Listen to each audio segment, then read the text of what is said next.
Lahat, it's been long time. Medyo matagal-tagal din. Chinek ko yung aking huling video. 7 months ago pa pala yun. So, ang reason kung bakit hindi ako nakapag-vlog ay meron kasi kaming bisita. Pagka nakita na nilang ginanon ko yung video at aking phone at nakita na nila nagbi-video ko, gumagano na sila. Hindi na sila gumagalaw. So, sabi ko hindi sila komportable sa pag-video ko, so tinigil ko. Hindi na muna ako nag-vlog para naman maging komportable sila. So sa aking milyon-milyong subscribers, kung mapapansin ninyo, ang ina-upload ko lang ay mga shorts. So ngayon, naisipan kong gumawa ng video para batiin kayong lahat ng Merry Christmas and a Happy New Year. Sana ang darating na taon ay maging maganda, maaliwalas ang buhay nating lahat. So yun lang. At next year, which is ilang araw na lang mula ngayon, gagawin ko ang best ko na makapag-vlog every week.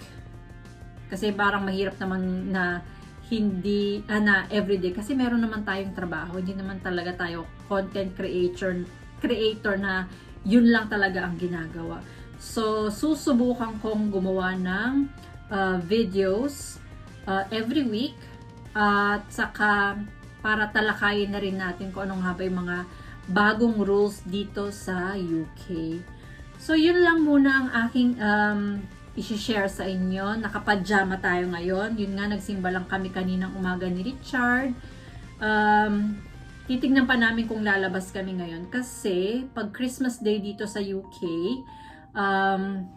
medyo late nag-open yung mga malls. Kasi, syempre, iniisip din ng mga owners yung mga staff na mag-work sa day na ito. So, yun. Kaya late din nag-open yung mga groceries at saka mall. Tapos maaga silang magsasara.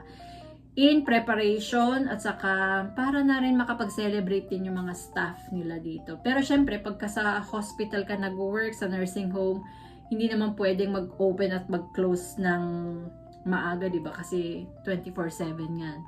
So, yun lang po ang aking i-share sa inyo.